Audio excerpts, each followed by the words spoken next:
Well, We're recording. it's, thanks, Mary.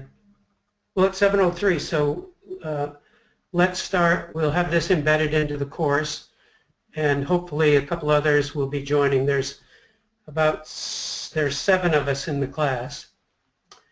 I'm really delighted to have our National Undergraduate Dean, Dr. Peter Caccavari, with us this evening.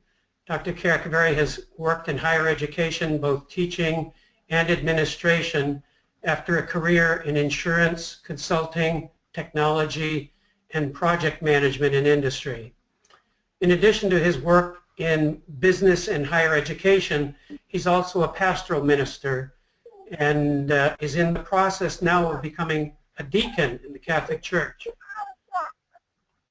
He's going to provide for us some interesting background on the Good Samaritan story and insights into this famous artifact by Caccavari called the Good Samaritan. We'll be looking at what are the implications of this artifact from the arts and humanities, specifically on leadership for the common good. So Dr. Caccavari, welcome. All right. Thanks very much, Rick. I appreciate it. And it's great to be with you guys tonight. So thanks for Rick's invitation to be a part of this. Fascinating subject, and I really enjoy the approach that your textbook authors take in combining leadership with the arts and humanities. And I think this is a great nexus of things to bring together here. So what I want to kind of start off talking about is just some themes that I'm going to kind of hit throughout my discussion of this, and then we'll have some Q&A afterwards. But the things I want to use to frame how we talk about the parable of the Good Samaritan and Caccavari's sculpture of the Good Samaritan is about 4 things. So one, I want us to look at that decisions have consequences, and oftentimes very long-lasting consequences, much beyond what we would imagine. And so that's one thing to keep in mind. And as a result of that, you find that people have long memories, particularly when it comes to situations where they've been hurt or wronged. And we're going to talk about interdependence and how interconnected we are, and how that affects both our leadership and our followership. And then finally, talk about what is the role of forgiveness and how does that play into the common good. All right. So as Rick mentioned, I want to give a little more background than your authors do for the Good Samaritan parable that I think will shed some light as to what is the cultural context that Jesus is assuming in that parable that is not so clear to us today. So 900 years before Jesus tells that story, Israel was a single unified kingdom, initially under King David and then under his son Solomon. And during Solomon's reign, Solomon built the temple as the religious sanctuary for God, and was part of a large building campaign. He also lived a pretty luxurious life, and so the people were taxed quite a bit. And by the end of Solomon's life, there was a lot of dissatisfaction, particularly in the northern part of the kingdom, about his reign, and felt that it was really oppressive. So when Solomon dies and his son Rehoboam becomes the king, he is then approached by representatives of the people who, and I just love how they say this, and let me just get the quote. This is from 1 Kings chapter 12, and in the first part of the first 11 verses of that, they say to him, "Your father made our yoke heavy. Now, therefore, lighten the hard service of your father and his yet heavy yoke upon us, and we will serve you." So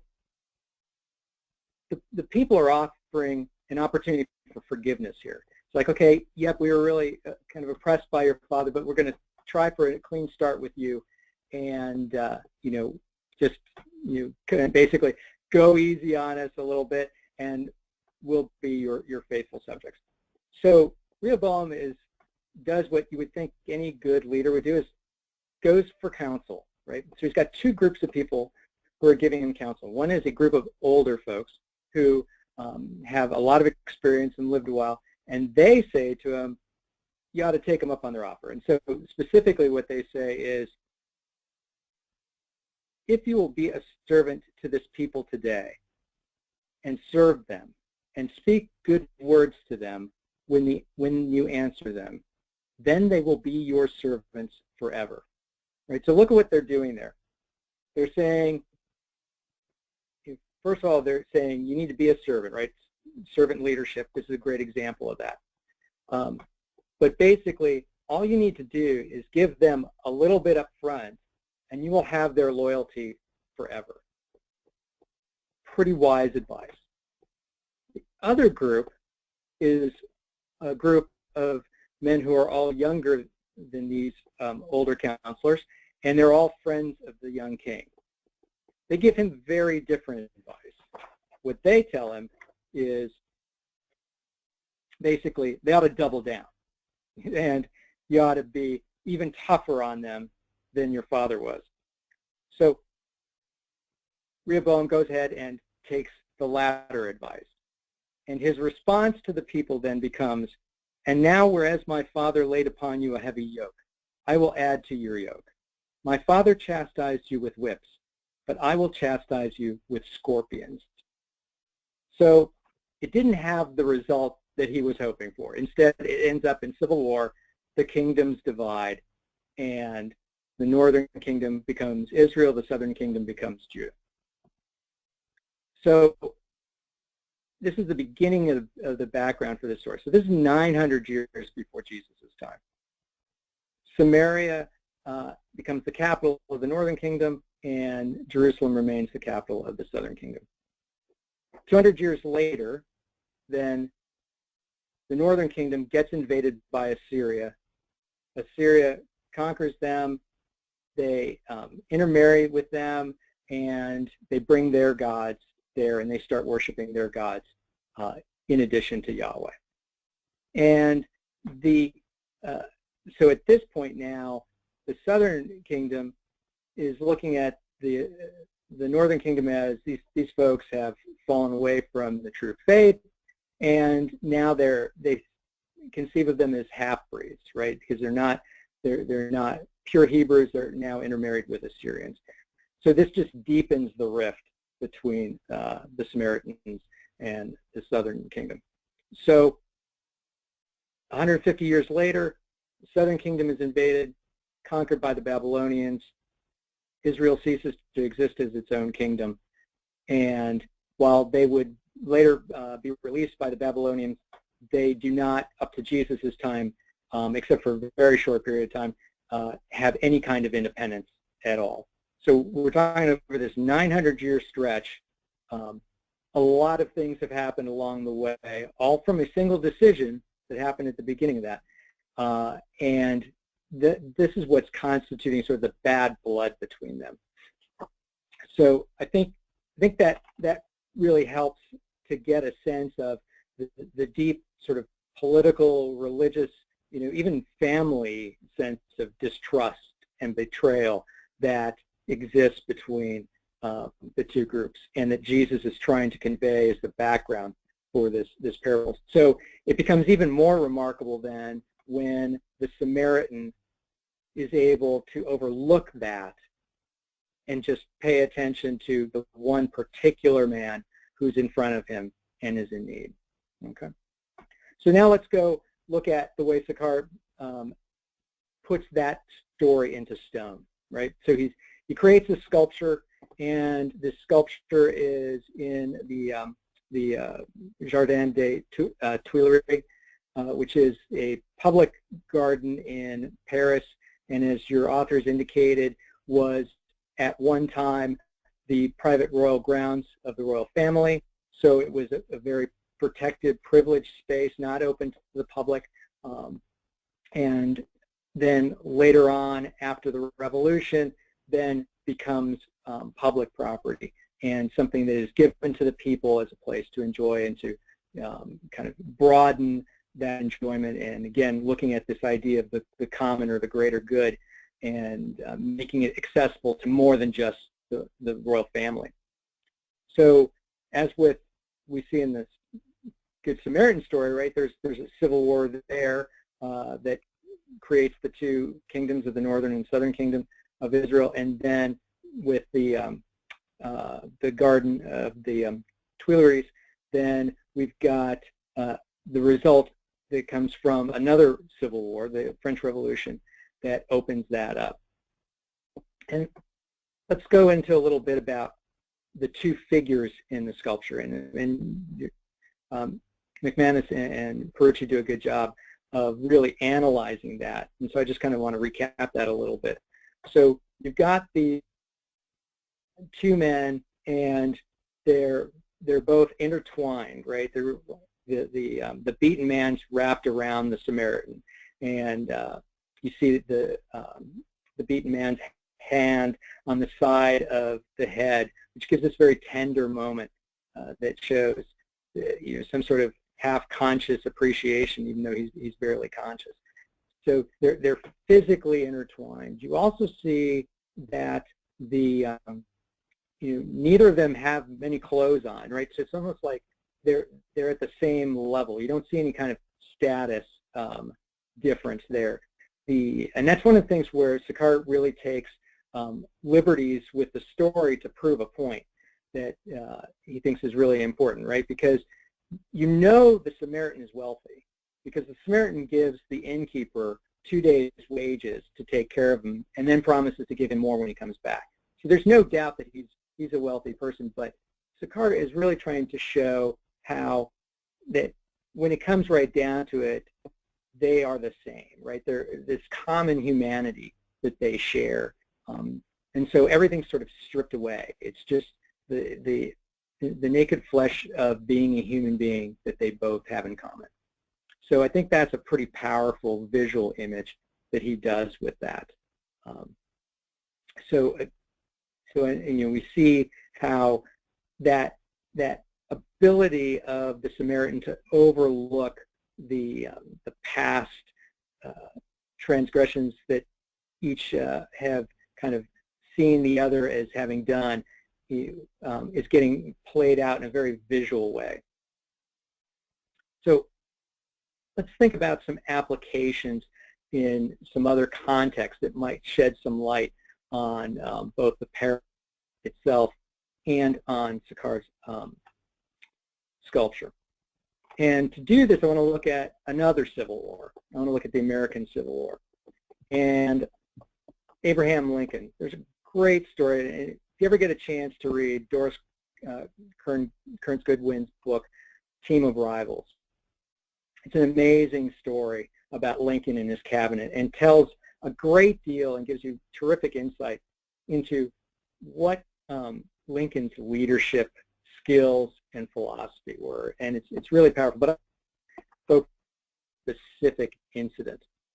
So 5 years before Lincoln became president, so this is in 1855, Lincoln was a lawyer in Illinois, and he gets asked to be part of a legal case that involves a patent infringement regarding a mechanical reaper. So this is actually for the company that later became International Harvester. So he gets involved with that. It's originally set in Chicago, and then the trial gets moved from Chicago to Cincinnati. So Lincoln goes to Cincinnati. The guy who originally asked Lincoln to go also asked another man, a very well-known, very brilliant lawyer from the East Coast named Edwin Stanton. And so Stanton comes to Cincinnati, Lincoln comes to Cincinnati. Lincoln doesn't suspect anything and gets there, and then Stanton meets Lincoln and kind of sizes him up, and then turns to their mutual friend and says to him in a whisper, he says, "Why did you bring that damned long-armed ape? He'll do you no good." And so they just cut him out of the case entirely. So despite this personal humiliation of Lincoln's, he could have just said, you know, the heck with you guys, I'm gone. But instead, he stays and watches the trial. Even more impressive than that, he goes and watches it, and he's amazed at how talented Stanton is. And he's able to separate that personal injury that's been done to him and just look objectively at how Stanton is as a lawyer and what he's doing and learn from him. And he realizes that if I'm going to be a lawyer in Illinois, eventually these East Coast guys are going to make it out to here, and they know a lot about the law, and I need to learn a whole lot more. So he uses that time, learns a lot more about the law, becomes president, Civil War starts, and he's looking for who's going to be the best person to be his Secretary of War. Most critical period of American history, critical position in terms of really coordinating the fight of the Union forces. And he decides that Stanton is the best person for that. So despite that personal humiliation 5 years earlier, he selects Stanton to become his Secretary of War. Stanton does an amazing job as Secretary of War. Obviously, the North wins. And even more amazing, Stanton becomes, as Goodwin says in the book, that outside of Lincoln's own immediate family, Stanton becomes the person who loves and respects Lincoln the most. And so I think that's just a powerful example, again, of that ability to forgive, and just look at the person in front of you, rather than, in Lincoln's case, the person who treated you that way 5 years ago, and really be able to concentrate on what is most important for the greater good. And interestingly enough, if you look past in Stanton's life, early on in his life, he was actually a very kind of happy-go-lucky guy, very gregarious, and early in his marriage, his wife died from an illness. And because of that, he became very bitter, and that becomes the man that Lincoln met in 1855. And so you kind of see how things that happen to people have their effects along the way, and that people are complicated creatures that we can't really just pigeonhole in one category. We have to look at them in their complexity, and this is part of how the forgiveness comes in, right? So I think that helps us to understand how the Samaritan can be looking towards the greater good rather than this personal history that affects him and the beaten man. And then finally, I'd like to finish this application piece of our talk with something a little more contemporary, and something that I highly recommend you checking out if you get a chance as well. That there's a TED Talk with the 3 women who founded the Black Lives Matters movement. And the 3 women are Alicia Garza, Patrisse Cullors, and Opal Tometi. And in that, there's a section where the interviewer asks them about what have they learned about leadership through this process. And there's really good responses from all of them, but I want to focus on Opal Tometi's response. She talks about interdependence. And again, if you think back to Sakar's sculpture and how they are physically intertwined to represent that interdependence, that's a great visual of what she's talking about. She went on a sabbatical, and she talked about how she learned to trust her team. That in her leadership, she realized she didn't need to always be intervening. She could step back, and they would step up. And that it wasn't just on her, but it was a collaborative effort. And the thing that she talks about is she relates it to a Southern African principle that I believe you guys have talked about in class, called Ubuntu. And the way she describes it is, I am because you are, and you are because I am. And that concept got a lot of play from Desmond Tutu. So Desmond Tutu was the Anglican bishop in South Africa during the apartheid movement, and was one of the folks who, along with Nelson Mandela, really resisted apartheid and brought an end to that process.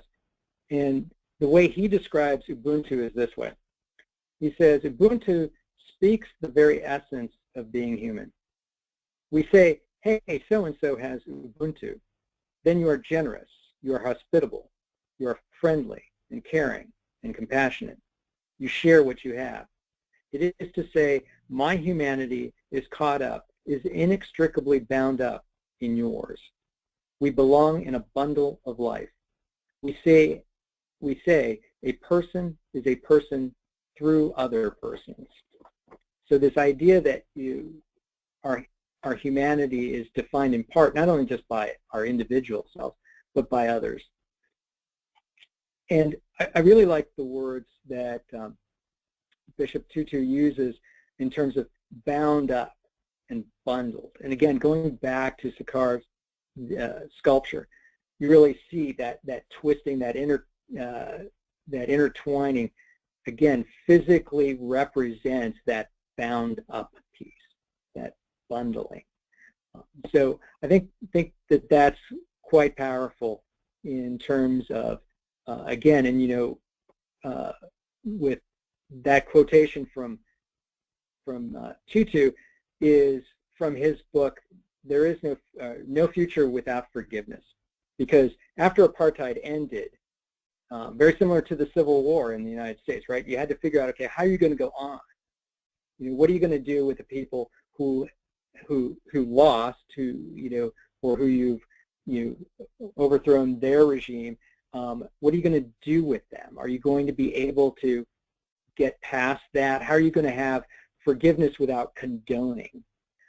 And that's a very complicated process, but ultimately forgiveness is what has to happen in order to move forward. And there can be forgiveness without saying that what was done was okay, but there needs to be a way of going forward. And that way of going forward is to recognizing, even with those folks, that there is this common link, this common bond of humanity, right? Your authors talk about bonding and bridging, right? So you've got the bonding within the group, right? The Samaritans have had their internal bond, right? The people of Judah, the southern kingdom, they had their internal bond, but there wasn't that bridging going on. But the Samaritan in this moment, when he helps the man who is beaten, then that bridging begins. He has that opportunity which he takes on. Same thing with Lincoln and with Stanton. Lincoln later on has this ability to bridge that gap for the greater good. And with apartheid, Tutu and Nelson were also folks who saw forgiveness as a way of bridging that gap. So again, just to kind of go back to the themes that I really wanted to emphasize here, decisions have consequences, and we want to listen to the counselors who are going to give us the wisest decision, wisest input into our decisions, and that when we do things that injure people, those have very long-lasting consequences. People have very long memories of being hurt, and we have to be aware of that and be careful and not too cavalier about our decisions. And that's because we have this very deep interdependence with each other, right? Our independence is a fact. The part that's a choice is whether we acknowledge that fact or not. And then finally, that forgiveness is this way for us to bridge these gaps. And while that's a complicated process, it's not easy, but it is something that's really essential in order to move forward and in order to really bring to life the common good. So that was basically what I wanted to talk about, and want to hear your guys' thoughts on what you read in the chapter, what anything in this talk that kind of makes you think of something. So I will open it up to you.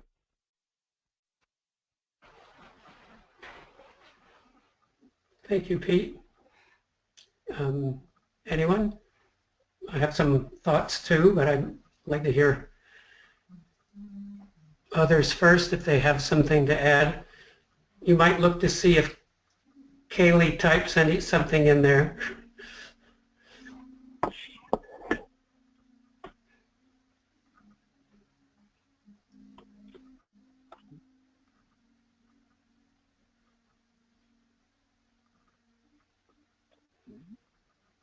Can you guys hear me?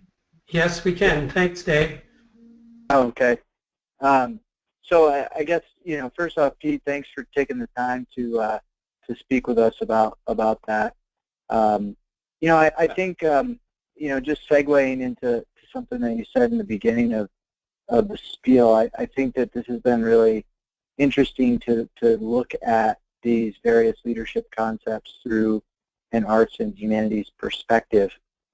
And truthfully, as we wrap up this course with the last week of assignments here, I have to say that I'm actually a bit surprised about how much sense it made to me. I think initially I was a little skeptical when when I perused the text, and I'm thinking, how in the world are we going to look at these pieces of art and dissect these pieces of music and all of these other things, and how is that going to relate to concepts of organizational leadership? And so for me, I think it's been really interesting, and I've actually learned a lot more than I potentially anticipated that I was going to take away from this course. So for me, it was both not just educational in terms of the different concepts presented within the text and in reflection, and the way that Professor Chafee lined up some of these assignments for us to piece together our thoughts and ideas based on what we read. But I think for me, just coming back to the learning environment as an adult who's been away for a while, I know it's a cliche, but don't judge a book by its cover.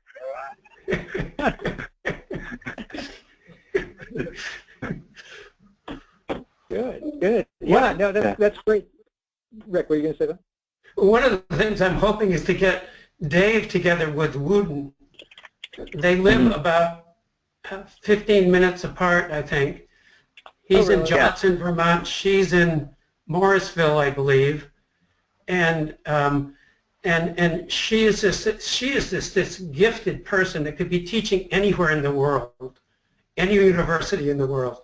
She's a master teacher, and one of the things she's teaching is leadership in the public sector, public policy, and that's your vision for yourself. Your career track is into the public sector, and being able to impact things like how kids are treated, how people on the margins are being treated.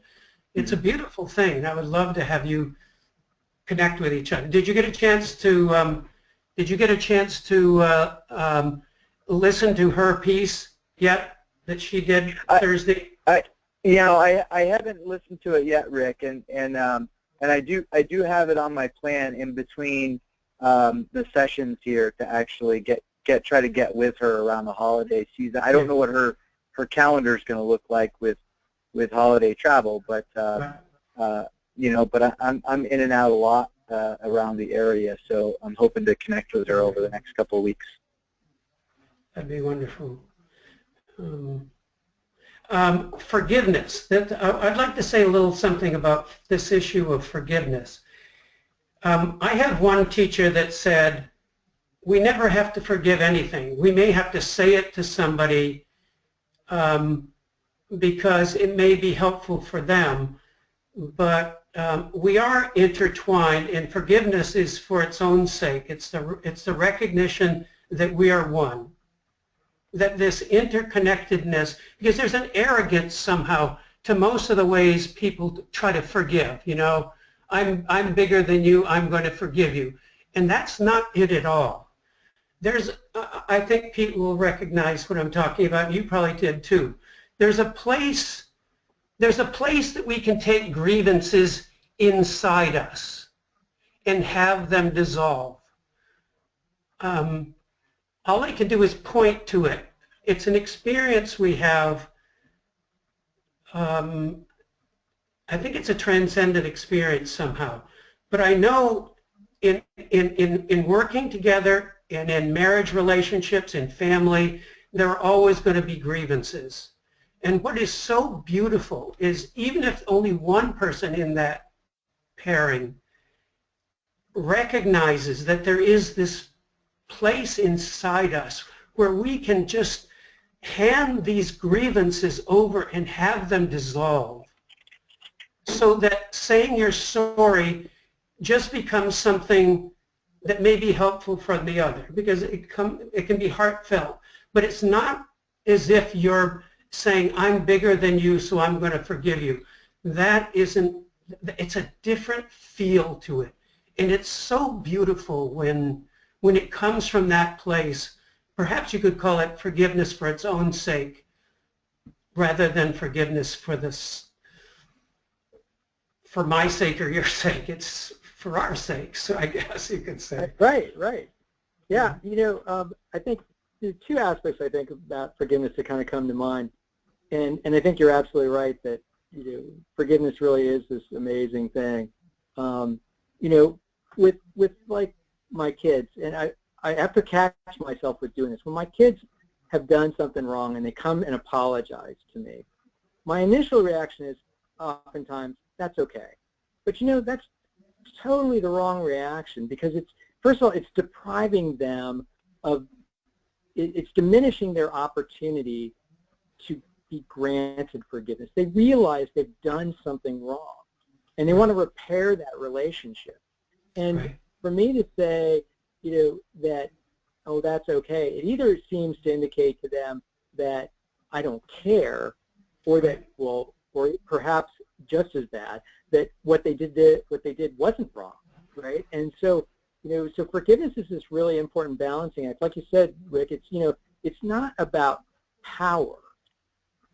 It's about healing, and and it heals. It's healing to both of you, right? Because the one of the things that Jesus is criticized for is forgiving sins, because they are things that were not done against him personally, unless he's God. And so it's when a grievance, when some sort of transgression is done against you, your forgiveness heals them, but it also heals you, because it's repairing your relationship between each other. Right. And again, it goes back to that interconnectedness and that common humanity. David also mentioned there was something about this course that spoke to him, that it confirmed in many ways, it sounds like, something deep inside you that is right, that is on the right track. And what I noticed is it's as if every one of these cultures that we study and every one of these artifacts that we're studying is pointing towards something. It's like there's this convergence. The individuality of perhaps Western culture is leadership as a prize, doesn't quite resonate with almost every other culture that is talking about, they describe leadership as Ubuntu, it's love. It's all pointing towards love and relationship. It's relational. And so that's just something that is hopeful to see, that every culture seems to be pointing towards that. Yeah, I think it is a challenge, particularly in the West, in terms of leadership, and not making it about power, and not making it about imposing my will on yours. I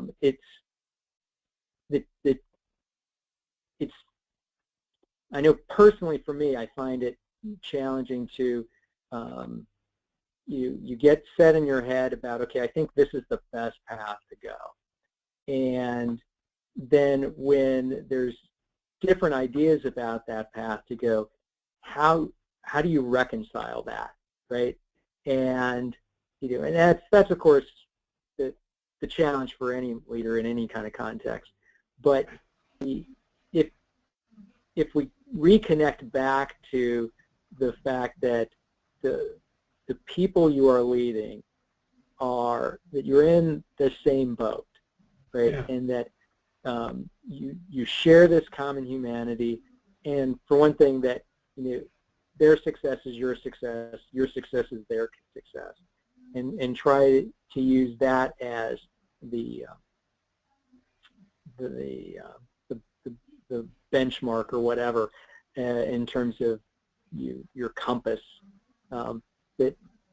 That can help. It's still a challenge, and nobody does it perfectly, and there are times when you do it better than at other times. But yeah, I think that helps keep us grounded. Yeah, Dave teaches or develops leadership in the Boy Scouts of America, and his pieces that he's written on servant leadership they've been beautiful. I've been so enjoyed having you in this course. It's been an inspiration. And Thanks, Rick. yeah. So isn't it fun to see? In some ways, I've had several people that are in some ways ahead of me in whatever it is I'm teaching, and it's such a privilege to have people like that in class, and I feel that way about you. And I'm looking forward to see where you go in public service as you move along. Yeah. Yeah. Well, I appreciate that very much, and again, I think for me, predominantly my leadership experience, structure, training, education came directly through curriculum designed by the Boy Scouts of America, both as a youth participant in my younger years, and then certainly at the age of 21, I got involved in the adult training curriculum, and have been a part of those courses every 2 years since. And then most recently last year was the course director, and again, I think the concepts that overlap in all of these different courses are very consistent. I mean, there's not a lot of new ways, I guess, of looking at some of this stuff. I think what's been exciting for me, though, is particularly in this course, is to really look at my idea of a leader was very much shaped by my environmental context. Yes. Right, because that was the world that I was most familiar with. It's the world that I lived in, and so I really hung to those types of principles, those types of values, and so I think it's been really easy for me to be able to transfer the skills back and forth between these different courses.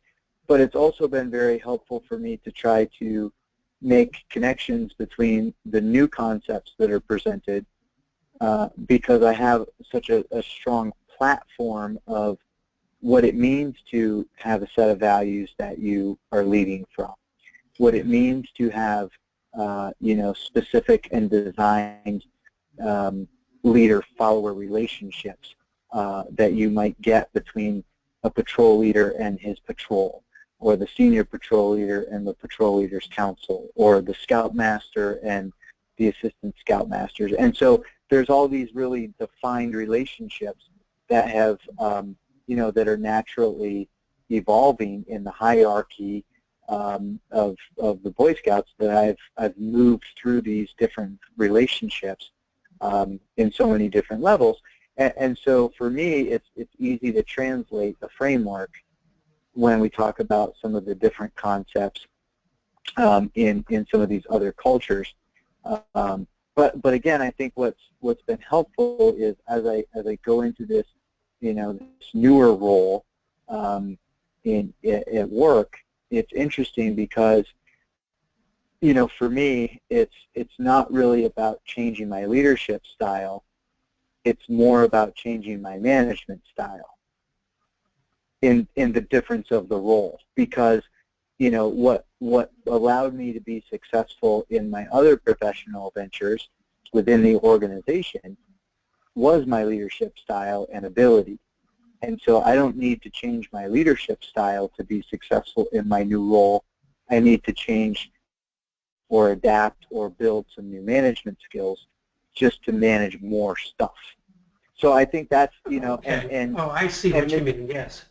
you see what I mean? And so, you know, so what's been helpful for me is as, you know, as I assume this new role through taking this class, I've been trying to think about like, oh, well, you know, I really appreciate what, you know, what the Buddhist context really discusses, and I really like some of those things, and I'd like to, you know, take some of that and make a little quilt over here, and then I'm going to take some of the authentic leadership from Eastern Asia, and I'm going to, you know, weave that into here, and then I'm going to take some, and so I, you know, I really sort of thought about like, boy, I just want to make this great collage that, you know, that I eventually want to wear of all these beautiful, really important things.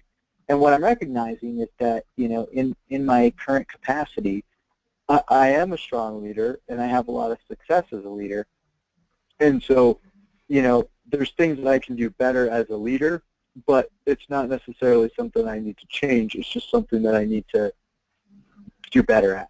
And I think that that's been enlightening for me and insightful as we've gone through this journey and been able to explore through the reading and the reflection papers, you know, some of those connections.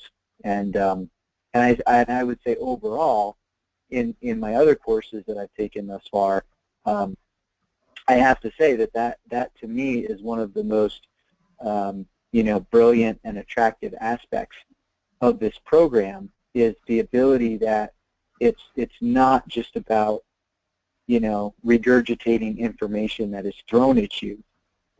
There's really a large emphasis, and it's encouraged and promoted from our faculty to, you know, take these concepts and then really figure out how do they apply right now in the real world to what you may be doing or might be. And to me, that's how I learn the best. I mean, and that's I think is what's been most helpful and really I think appropriate for me, and why I chose this path. And I'm so glad I did, because I'm excited about learning again. I enjoy, you know, getting down and looking at our assignments and doing different things. So, you know, that's really important to me, and I just want you guys to hear that feedback as faculty, that, you know, for the right learner, this is an amazing, you know, amazing system. So.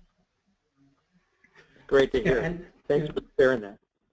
And I just want to close by saying Dave is one of those students we have where he's trying to get his academic credentials to catch up to his career, to his place in his career and in his life. He's in a position that they usually have to have a master's degree to be in the director position of your organization, and he's still in the process of getting his undergraduate degree. So it's a gift to have participants like him in these classes and sharing in the forums. There have been some beautiful sharings with among this group with each other. I think it's been quite lovely. Yep. Thanks so much again, Pete, for participating with us tonight. This was lovely. You're very welcome. My pleasure. Thank you, all of you. Thanks, Kaylee. Have a good evening. All right. Good night. Bye-bye. Good night.